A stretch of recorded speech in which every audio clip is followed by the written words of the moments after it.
Everyone, welcome to this video. इस video में हम मध्य प्रदेश के रिवर सिस्टम के बारे में कवर करने जा रहे हैं। इस वीडियो को प्रेजेंट कर रही हूं मैं अमीशा जायसवाल। इसमें हमारी टारगेट ऑडियंस है MPPSC prelims, MPPSC mains, MPSI, MP constable, MP patwari और अदर व्यापम एग्जाम के एस्पिरेंट्स।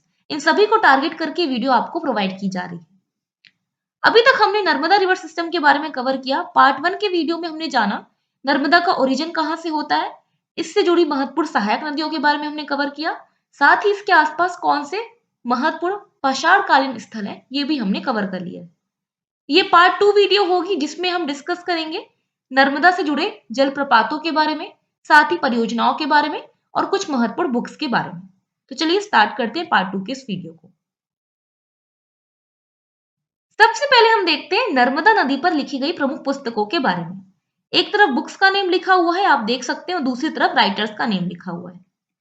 तो बुक्स है नर्मदा तुम कितनी सुंदर हो, तीरे तीरे नर्मदा, अमृतस्य नर्मदा, सौंदर्य की नदी नर्मदा 1992 में लिखी गई, आनंद की नदी नर्मदा, नदियां गहरी नाव पुरानी, सौंदर्य स्त्रोस्वनी नर्मदा। इन सभी बुक्स को लिखा है अमृतलाल वेगर जी ने, जो कि नर्मदा पुत्र के नाम से जाने जाते हैं, जिन्हें अमृत लाला जी भी कहते हैं। इनका जन्म एवं मृत्यु जबलपुर में ही हुआ और जबलपुर में नर्मदा नदी फ्लो करती है और उसी के किनारे ही इनका पूरा जीवन बीता और उससे जुड़े अपनी जीवन के घटनाओं को उन्होंने बुक्स में परिवर्तित कर दिया। तो नर्मदा तुम कितनी सुंदर हो, तीरे तीरे नर्मदा, अमृतस्य नर्मदा, सौंदर्य की नदी नर्मदा, आनंद की नदी नर्मदा, नदियां गहरी नाव पुरानी, सौंदर्य स्त्रोस्वनी नर्मदा। इन सभी बुक्स को अमृतलाल वेगर जी ने लिखा, जिन्हें हम नर्मदा पुत्र के नाम से जानते हैं। सौंदर्य की नदी नर्मदा जो कि एक यात्रा वृतांत है, उसके लिए इन्हें 2004 में साहित्य अकादमी पुरस्कार दिया गया। तो मोस्ट इंपॉर्टेंट पॉइंट पूछा जा सकता है एग्जाम में कि अमृतलाल वेगर जी को कौन सी पुस्तक के लिए साहित्य अकादमी अवार्ड मिला। तो सौंदर्य की नदी नर्मदा यात्रा वृतांत है, उसके लिए 2004 में इन्हें साहित्य अकादमी अवार्ड मिला। अब यहाँ पे थोड़ा ध्यान दीजिएगा, यहाँ पे देखो पुस्तक का नाम लिखा हुआ है सौंदर्य स्त्रोस्वनी नर्मदा। आगे नेक्स्ट स्लाइड में लिखा हुआ है संस्कृति स्त्रोस्वनी नर्मदा। यहाँ पे संस्कृति शब्द आ गया और इस पुस्तक को लिखा है डॉक्टर अयोध्या प्रसाद द्विवेदी जी ने।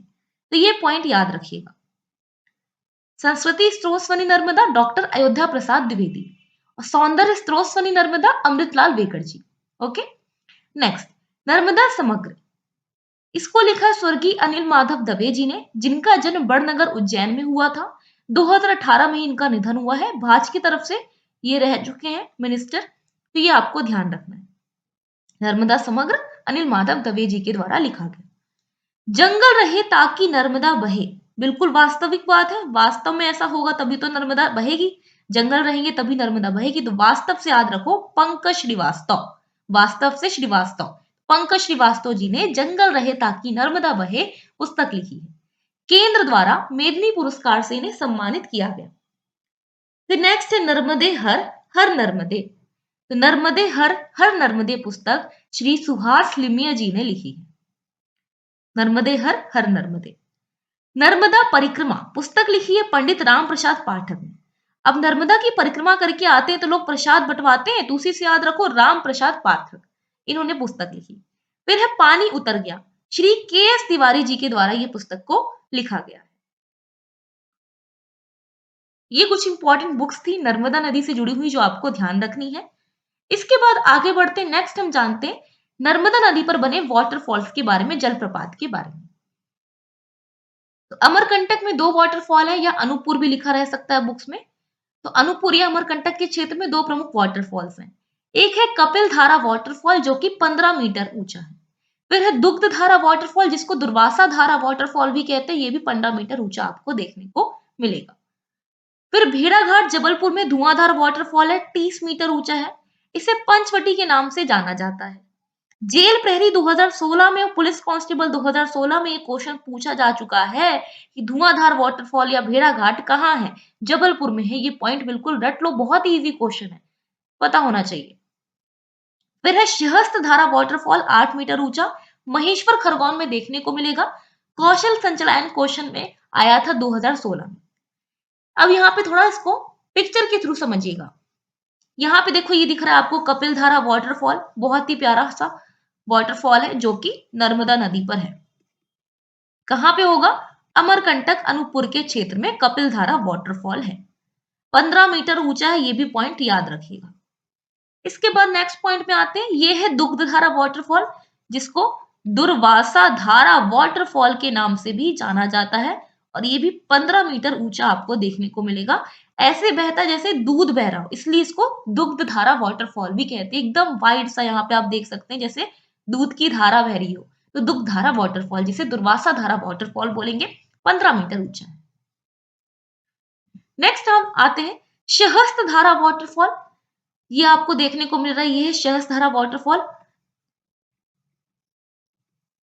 8 मीटर ऊंचा आपको देखने को मिलेगा, जो आपको ध्यान रखना है। कहां पे होगा? महेश्वर खरगोन के क्षेत्र में। इसके बाद नेक्स्ट पॉइंट में आगे बढ़ते हैं। यहाँ पे ये देख सकते हैं आप, धुआंधार वाटरफॉल है। ये पूरा धुआंधार एक्चुअली होता क्या है, जब इस वाटरफॉल से पानी नीचे की ओर गिरता है तो यहाँ पे इतनी तेजी से ये गिरता है कि यहाँ पे धुआं धुआं सा पूरा बन जाता है, तो धुआंधार वाटरफॉल इसे कहा जाता है। अब यहाँ पे जो आपको इस तरह से ये बने हुए देखने को मिल रहा है, एक तो रिफ्ट वैली बना रही नर्मदा नदी, ये हो गया पॉइंट जो आपको ध्यान रखना है कि नर्मदा नदी यहाँ पे भ्रंश घाटी बना रही है। साथ ही जो स्थान है, इस तरह ये बंदर कूदनी स्थान के नाम से जाना जाता है। बंदर इसमें कूदा करते थे, अभी तो बंदरों की संख्या बहुत ही ना के बराबर हो गई है, तो यहाँ पे बंदर कूदनी ये स्थान कहलाता था। तो बंदर कूदनी धुआंधार वाटरफॉल भेड़ाघाट के पास जबलपुर में है और भ्रंश घाटी नर्मदा नदी यहाँ पे बनाते हुए बहती है। यहाँ पे देखिए लिखा हुआ भी है, और इसे पंचवटी के नाम से भी जाना जाता है। जबलपुर में बामन गंगा और नर्मदा के संगम पर भेड़ाघाट स्थित है, जहां पे धुआंधार जलप्रपात है, जिसे पंचवटी के नाम से जाना जाता है। यहीं पर 64 योगिनी मंदिर है, जिसके चारों तरफ माता यक्षिणी की 64 खंडित मूर्तियां हैं, जिन्हें औरंगजेब ने खंडित करवाया था, अर्थात औरंगजेब ने यहाँ पे अटैक किया था, जिससे मूर्तियां खंडित हो गई। तो 64 योगिनी मंदिर है यहीं पे। यहाँ पे नेक्स्ट स्लाइड में आपको पिक्चर भी दिख जाएगी। ये देखिए 64 योगिनी मंदिर भेड़ाघाट के पास जबलपुर में देखने को मिलेगा। ये जो पूरा गोल सा बना हुआ है, इसको गोलकी मठ के नाम से भी हम जानते हैं। गोलकी मठ या 64 योगिनी मंदिर कहाँ है? जबलपुर में भेड़ाघाट के पास। और यहाँ पे आप देखो तो छत रहित है ये, तो ये भी ध्यान रखना, छत रहित मंदिर है। इसके अलावा हम देखते हैं दर्दी वाटरफॉल हंडिया हरदा पे देखने को मिलेगा। मानधार या मानधाता जलप्रपात खंडवा में 12 मीटर की ऊंचाई पे आपको देखने को मिलेगा। नेक्स्ट स्लाइड में आगे बढ़ते हैं। महेश्वर में नर्मदा नदी के मध्य शालीवाहन राजा द्वारा निर्मित शालीवाहन मंदिर है, जिसे स्थानीय लोगों द्वारा स्वर्ण मंदिर के नाम से जाना जाता है।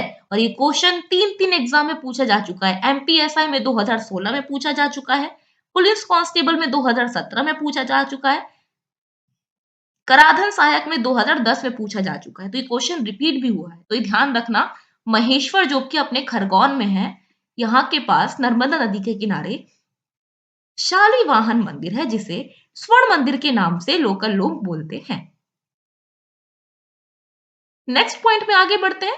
सतधारा वाटरफॉल, अर्जुन कुंड, भीम कुंड, सूरज कुंड, भूत कुंड, ये सारे वाटरफॉल्स नरसिंहपुर में देखने को मिलेंगे। यहां पे ध्यान रखना, सहस्त्रधारा वाटरफॉल अलग है, सहस्त्रधारा महेश्वर खरगोन के क्षेत्र में है, और सतधारा वाटरफॉल नरसिंहपुर के क्षेत्र में होगा। फिर नाभि कुंड, जैसा कि मैं ऑलरेडी आपको बता चुकी हूँ पार्ट 1 के वीडियो में, नाभि कुंड निमावर सिद्ध क्षेत्र देवास में होगा। धाराजी जगह जो है उदयनगर देवास में देखने को मिलेगी, नर्मदा नदी के किनारे ही। अब धाराजी के समीप ही सीता माता का प्राचीन मंदिर है, जो कि जेल प्रहरी 2017 के एग्जाम पेपर में पूछा जा चुका है। ये सीता माता का प्राचीन मंदिर कहाँ है? उदयनगर देवास में। इस मंदिर से 5 किलोमीटर दूर सीता जी की समाधि है और घोड़ा पछाड़ नामक स्थान है। घोड़ा पछाड़ नामक स्थान जो है वो इसलिए इसका नाम पड़ा, आप सभी को पता होगा, राजा राम ने अश्वमेध यज्ञ के लिए घोड़े छोड़े थे। उन घोड़ों को लव कुश पकड़ लेते हैं, तो घोड़ों के खुर के निशान यहाँ पे अभी तक बने हुए हैं, तो घोड़ा पछाड़ नामक स्थान, ये इसलिए इसका नाम पड़ा। तो धारा जी के समीप आपको सीता माता का प्राचीन मंदिर, सीता जी की समाधि और घोड़ा पछाड़ नामक स्थान देखने को मिलता है नर्मदा नदी के किनारे। इसी के पास नर्मदा नदी के तट पर धर्मेश्वर महादेव मंदिर है, बालासुर की तपोस्थली है और पांडु पुत्र भीम द्वारा निर्मित कावड़िया पहाड़ स्थित है, जिसमें जो पहाड़ है या तो आपको ट्रायंगल शेप में त्रिभुज की आकृति में देखने को मिलेंगे, वर्ग की आकृति में देखने को मिलेंगे, षटकोण की आकृति में देखने को मिलेंगे। तो यहाँ के पहाड़ की आकृति त्रिभुज के शेप में या फिर वर्गाकार, आयताकार, इस तरह से आपको देखने को मिलती है। ये सारे पॉइंट किससे जुड़े हुए हैं? उदयनगर देवास। ये पॉइंट आपको ध्यान रखना, यहाँ पे लिखा हुआ भी है, ठीक है। धाराजी उदयनगर देवास के पास सीता माता का प्राचीन मंदिर, धर्मेश्वर महादेव मंदिर, बालासुर की तपोस्थली, ये सारे उदयनगर देवास के पास स्थल हो जाएंगे नर्मदा नदी के किनारे। नेक्स्ट पॉइंट में आगे बढ़ते हैं। नर्मदा नदी पर बने वाटरफॉल्स के साथ साथ अब हम देखेंगे परियोजनाओं के बारे में। तो नेक्स्ट है सरदार सरोवर परियोजना, most important point. Sardar Sarovar परियोजना एमपी, महाराष्ट्र, गुजरात, राजस्थान की संयुक्त परियोजना है, ज्वाइंट प्रोजेक्ट है। ये गुजरात में है, जो प्रोजेक्ट बना हुआ है गुजरात में बना हुआ है। बहुत सारे लोगों को ये कंफ्यूजन होता है कि एमपी में, नहीं भाई, ये गुजरात में बना हुआ परियोजना है। संयुक्त रूप से एमपी, महाराष्ट्र, गुजरात और राजस्थान की, परंतु ये परियोजना प्रमुख रूप से बनी हुई है गुजरात में, केवड़िया गांव में। इसका शिलान्यास या फिर नींव रखी गई 1961 में नेहरू जी के द्वारा। कार्य प्रारंभ हुआ 1980 के दशक में वर्ल्ड बैंक की हेल्प से। ये वर्ल्ड बैंक लिखा हुआ है, तो वर्ल्ड बैंक की हेल्प से 1980 के दशक में कार्य प्रारंभ हुआ था। इसकी ऊंचाई जो है 138.63 मीटर होगी, जो आपको ध्यान रखना है। यहां पे आप देख सकते हैं सरदार सरोवर डैम को, जो कि एमपी, महाराष्ट्र, गुजरात और राजस्थान का ज्वाइंट प्रोजेक्ट, ठीक है। इसकी जो नींव रखी गई थी 1961 में रखी गई थी और 1980 में वर्ल्ड बैंक की हेल्प से कार्य शुरू हुआ था। इसकी जो आपको ऊंचाई देखने को मिलेगी 138 मीटर देखने को मिलेगी, जो आपको ध्यान रखनी है। और ये नर्मदा नदी पर सबसे बड़ा बांध है, ध्यान रखना। एमपी का नहीं बोल रही हूं, मैं बोल रही हूं नर्मदा नदी पर सबसे बड़ा बांध अगर पूछा जाए तो नर्मदा नदी पर सबसे बड़ा डैम सरदार सरोवर डैम होगा। इसकी जो कुल विद्युत उत्पादन क्षमता है 1450 मेगावाट है, जिसका मध्य प्रदेश में 826 मेगावाट मिलता है। टोटल अगर मेगावाट बोलूं तो 1450 मेगावाट और एमपी में 826 मेगावाट विद्युत उत्पादन होता है। नर्मदा नदी का सबसे बड़ा बांध है। इस योजना का विरोध किया गया था बाबा आमटे के द्वारा और मेघा पाटेकर जी के द्वारा। अक्सर एग्जाम में पूछा भी जा चुका है कि नर्मदा बचाओ आंदोलन के प्रमुख हस्तियों के नाम बताइए, तो मेघा पाटेकर उसमें बहुत ही फेमस हस्ती है नर्मदा बचाओ आंदोलन को लेके, तो इन्होंने विरोध किया था इस परियोजना को लेके। तो यहाँ पे सरदार सरोवर डैम के बारे में हमने सारे पॉइंट डिस्कस कर लिए। नर्मदा नदी पर निर्मित सबसे बड़ा बांध ये हो जाएगा। नेक्स्ट पॉइंट में आगे बढ़ते हैं। नेक्स्ट है इंदिरा सागर परियोजना, जो कि खंडवा पुनासा में होगी। इसे पुनासा बांध भी कहते हैं क्योंकि खंडवा पुनासा में है, और जो हमारा पुनासा है उसे नर्मदा नगर के नाम से भी जाना जाता है। तो इंदिरा सागर परियोजना, इसकी नींव रखी गई थी 23 अक्टूबर 1984 में इंदिरा गांधी जी के द्वारा। तो इंदिरा गांधी जो है उन्होंने इसकी नींव रखी 23 अक्टूबर 1984 को। इससे 1000 मेगावाट विद्युत उत्पादन किया जा सकता है। 125 मेगावाट की 8 यूनिट में ये बटा हुआ है। 125 को अगर 8 से इंटू करोगे तो 1000 ही आएगा। तो 1000 मेगावाट विद्युत उत्पादन इसकी क्षमता है, जो कि 125 मेगावाट की 8 यूनिट में डिवाइड है। इसकी ऊंचाई 92 मीटर है, लंबाई 653 मीटर है। ऊंचाई की बात की जाए तो 92 मीटर और लंबाई की बात की जाए तो 653 मीटर इसकी लंबाई होगी। यह नर्मदा नदी पर निर्मित मध्य प्रदेश का सबसे बड़ा बांध होगा। अब हो गया ये, अगर एग्जाम में पूछा जाए कि भारत का नर्मदा नदी पर निर्मित सबसे बड़ा परियोजना, तब होगा सरदार सरोवर आंसर। बट अगर पूछा जाए मध्य प्रदेश का नर्मदा नदी पर सबसे बड़ा परियोजना कौन सा, तब होगा इंदिरा सागर परियोजना। यहां पे लिखा हुआ भी है, यह नर्मदा नदी पर मध्य प्रदेश की सबसे बड़ी परियोजना है। और इंदिरा सागर मध्य प्रदेश की सबसे बड़ी कृत्रिम झील है, आर्टिफिशियल लेक है। तो इंदिरा सागर परियोजना खंडवा पुनासा में होगी। 1984 में इंदिरा गांधी जी ने इसकी नींव रखी थी। 1000 मेगावाट विद्युत उत्पादन क्षमता है ऊंचाई 92 मीटर, लंबाई 653 मीटर और नर्मदा नदी पर मध्य प्रदेश की सबसे बड़ी परियोजना। नेक्स्ट पॉइंट में आगे बढ़ते हैं। नेक्स्ट है ओमकारेश्वर परियोजना। ये मानधाता खंडवा जिले में ओमकारेश्वर परियोजना हमें देखने को मिलेगी। 520 मेगावाट विद्युत उत्पादन क्षमता है इसकी। इससे खंडवा, धार, खरगोन जिले लाभान्वित होते हैं। नेक्स्ट है रानी अवंतीबाई परियोजना, जिसे बरगी बांध परियोजना के नाम से जाना जाता है। तो मोस्ट इंपॉर्टेंट पॉइंट, बरगी बांध परियोजना, रानी अवंतीबाई परियोजना, दोनों एक ही नाम है, जो कि बिझौरा गांव जबलपुर में है। नर्मदा की सहायक नदी बरगी नदी पर यह बांध बना हुआ है, या फिर हम कह सकते हैं नर्मदा और बरगी नदी के संगम पर यह बांध बना हुआ है। घुमा फिरा के बात कही जा रही है, यदि लिखा जाए नर्मदा की सहायक नदी बरगी नदी पर बांध है या नर्मदा और बरगी के संगम पर यह बांध है, तो दोनों बात एक ही होगी। इससे पहले 90 मेगावाट विद्युत उत्पादन किया जाता था, पहले की बात है, लेकिन अभी वर्तमान में 105 मेगावाट विद्युत उत्पादन इससे किया जाता है। तो यहाँ पे हम देख रहे हैं कि रानी अवंतीबाई परियोजना बरगी बांध परियोजना के नाम से जानी जाती है, जो कि जबलपुर में है। नर्मदा की सहायक नदी बरगी नदी पर यह बांध है। इसकी 90 मेगावाट पहले विद्युत उत्पादन क्षमता थी, अभी 105 मेगावाट विद्युत उत्पादन क्षमता है। ये दोनों पॉइंट आपको ध्यान रखने हैं। इसी के साथ आगे बढ़ते, नेक्स्ट है तवा बांध परियोजना, जो कि होशंगाबाद में आपको देखने को मिलेगी, तवा नदी पर, या फिर हम कह सकते हैं नर्मदा व तवा नदी के संगम पर। 1978 में यह बांध बना, 57.91 मीटर ऊंचा है और 1815 मीटर ये लंबा है। अगर ये पॉइंट याद ना रहे तो कोई बात नहीं, लेकिन आपको इतना तो जरूर पता होना चाहिए कि कौन सी परियोजना कहाँ पे है। जैसे तवा बांध परियोजना होशंगाबाद में है, सरदार सरोवर परियोजना गुजरात में है, इंदिरा सागर परियोजना पुनासा खंडवा में है। तो ये सारे पॉइंट कहाँ पे कौन सी परियोजना है, ये बिल्कुल आपको रटे होने चाहिए, इससे एग्जाम में क्वेश्चन बनते हैं। तवा बांध परियोजना से होशंगाबाद, सीहोर, हरदा जिले लाभान्वित होते हैं। नेक्स्ट है महेश्वर परियोजना। महेश्वर परियोजना खरगोन में देखने को मिलेगी। 400 मेगावाट विद्युत उत्पादन क्षमता है इसकी, जो आपको ध्यान रखनी है। नेक्स्ट पॉइंट में आगे बनते हैं। नर्मदा की सहायक नदी बरना पर बरना बांध रायसेन में है। तो रायसेन में बरना बांध है, जो कि पुलिस कांस्टेबल 2016 में पूछा जा चुका है।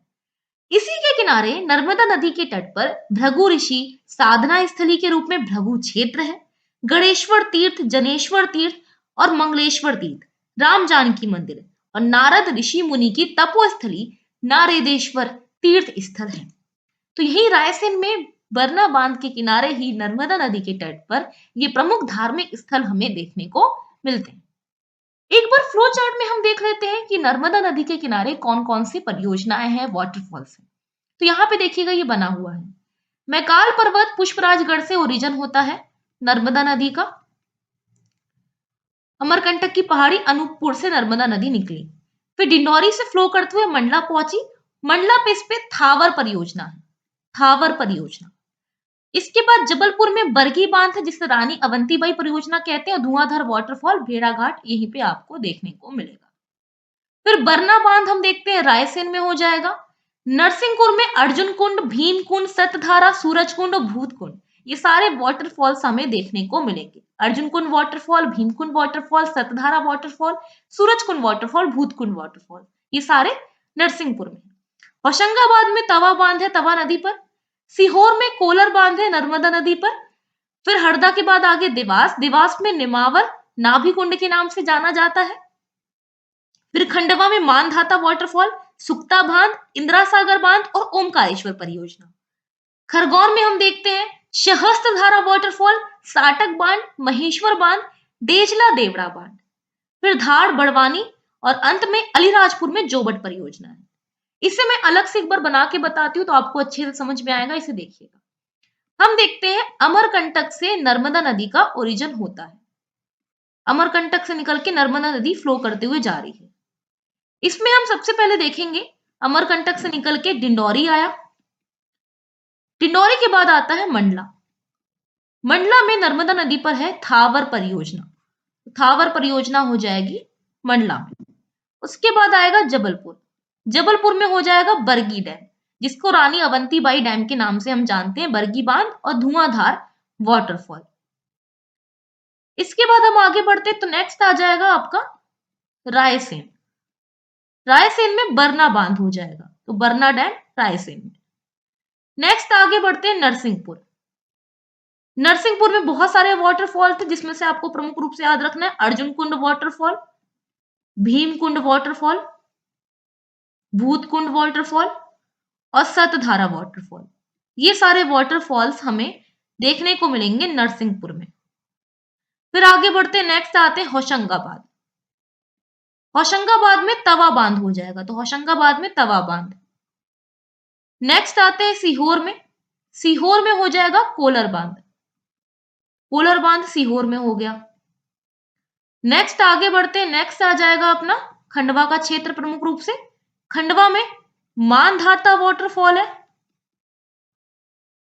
इसके अलावा हो जाएगी सुक्ता बांध, सुक्ता बांध के अलावा ओमकारेश्वर परियोजना या फिर इंदिरा सागर परियोजना। ये सारी परियोजनाएं आपकी हो जाएंगी, ये प्रोजेक्ट हो जाएंगे खंडवा में। फिर नेक्स्ट आते हैं खरगोन के क्षेत्र में। खरगोन के क्षेत्र में हम देखते हैं महेश्वर बांध हो जाएगा, साटक बांध हो जाएगा, तो महेश्वर बांध और साटक बांध खरगोन में। इसके अलावा देजला देवड़ा बांध, तो देजला देवड़ा बांध खरगोन में होगा। खरगोन के पास ही हम आगे देखते हैं, यहाँ पे आपका एक और पॉइंट हो गया देवास का क्षेत्र जो था, जिसे हम नाभि कुंड कहते हैं नर्मदा नदी का, तो ये पॉइंट और ध्यान रखना है। फिर आगे बढ़ते हैं, तो धार बड़वानी के क्षेत्र के बाद अलीराजपुर आ जाएगा यहाँ पे। तो अलीराजपुर के क्षेत्र में हो जाएगा जोबट परियोजना, जोबट परियोजना। और अंत में हम चल लेते हैं गुजरात। गुजरात में हो जाएगा सरदार सरोवर परियोजना। तो ये सारी परियोजनाएं, वाटरफॉल्स आपको नर्मदा नदी पर देखने को मिलेंगे। इसे यहाँ पे मैप में भी देख लीजिए। अनूपपुर में 2 वाटरफॉल बताए, कपिल धारा वाटरफॉल बताया आपको और दुर्वासा धारा वाटरफॉल बताया। ये दोनों वाटरफॉल अनूपपुर में है, ठीक है। फिर मंडला में मैंने बताया थावर परियोजना, थावर परियोजना मंडला के क्षेत्र में।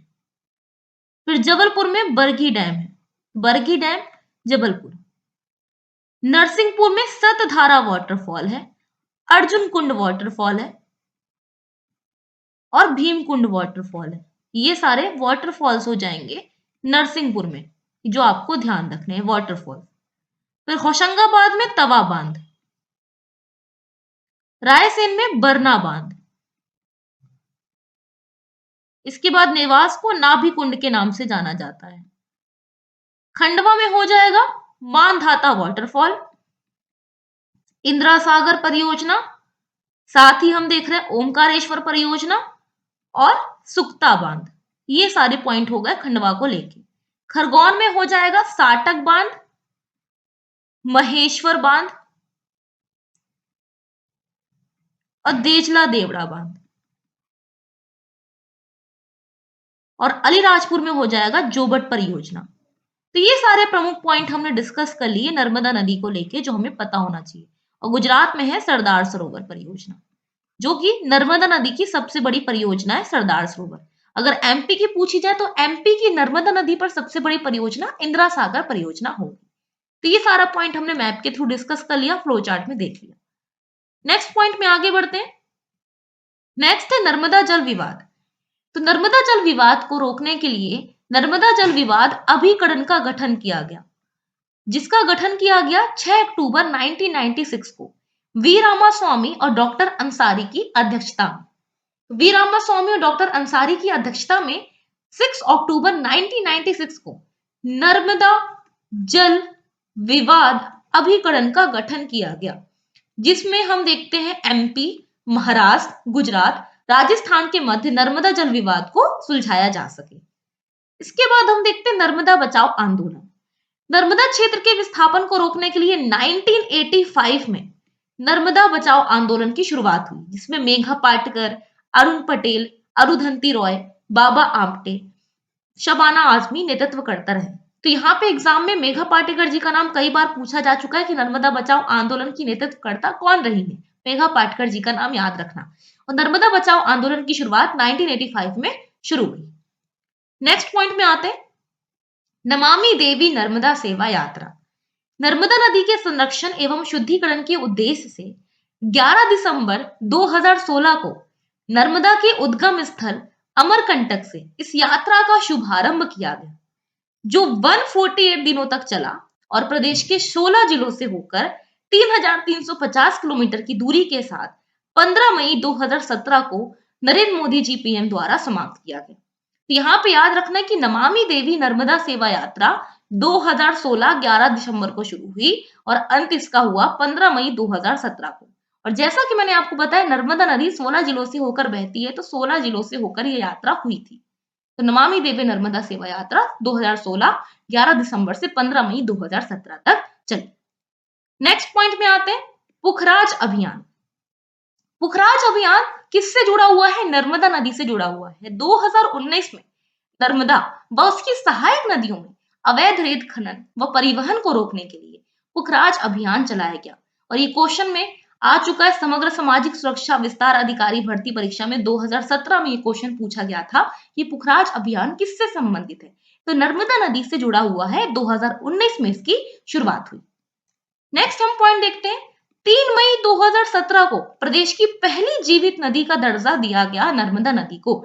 जीवित नदी का दर्जा दिया गया से तात्पर्य है कि अगर नर्मदा में कोई प्रदूषण फैला रहा है, अगर नर्मदा नदी के आसपास कोई अवैध खनन कर रहा है, तो उसको उसी प्रकार से दंड दिया जाएगा कि जैसे उसने एक जीवित मनुष्य को हानि पहुंचाई है। तो जीवित नदी का दर्जा नर्मदा नदी को दिया गया है 3 मई 2017 को। जेल प्रहरी और पुलिस कांस्टेबल में 2017 में ही ये क्वेश्चन आ चुका है। फिर हम देखते हैं, धार जिले में नर्मदा नदी के तट पर कोटेश्वर कोतरा नामक स्थान पर मेघनाथ की तपोस्थली है। तो धार जिले की कुछ ही तहसील है, वहां पे नर्मदा नदी के तट पर कोटेश्वर कोटरा नामक स्थान पर मेघनाथ की तपोस्थली है। ये पॉइंट याद रखिएगा, ये भी पटवारी 2017 में पूछा जा चुका है। छिंदवाड़ा से निकलने वाली शक्कर नदी नरसिंहपुर के गाडरवाड़ा से नर्मदा नदी से बाईं ओर से लेफ्ट साइड से मिल जाती है। और ये एमपीएसआई 2017 में क्वेश्चन पूछा जा चुका है, तो ध्यान रखना। ये तीन कुछ प्रमुख पॉइंट थे कि 2017 3 मई को प्रदेश की पहली जीवित नदी का दर्जा नर्मदा को दिया गया। धार जिले में नर्मदा नदी के तट पर कोटेश्वर कोटरा नामक स्थान पर मेघनाथ की तपोस्थली है। छिंदवाड़ा से निकलने वाली शक्कर नदी नरसिंहपुर के गाडरवाड़ा में नर्मदा से लेफ्ट साइड से बाईं ओर से मिल जाती है। बाकी पार्ट 1 में मैंने आपको नर्मदा की सभी सहायक नदियों के बारे में डिटेल में बताया था। तो इस वीडियो में हमने जाना नर्मदा नदी की परियोजनाओं के बारे में, वाटरफॉल्स के बारे में, पुस्तकों के बारे में और उससे जुड़े कुछ महत्वपूर्ण पॉइंट्स के बारे में। तो यहाँ पे आपका Narmada river system completely cover हो जाता है। इसके आगे के वीडियो में हम चंबल रिवर सिस्टम के बारे में डिस्कस करेंगे। Thank you so much for watching this video guys. Please इसे लाइक करिएगा, दोस्तों के साथ शेयर कीजिएगा और चैनल को सब्सक्राइब करना मत भूलिएगा। Have a great day, keep learning.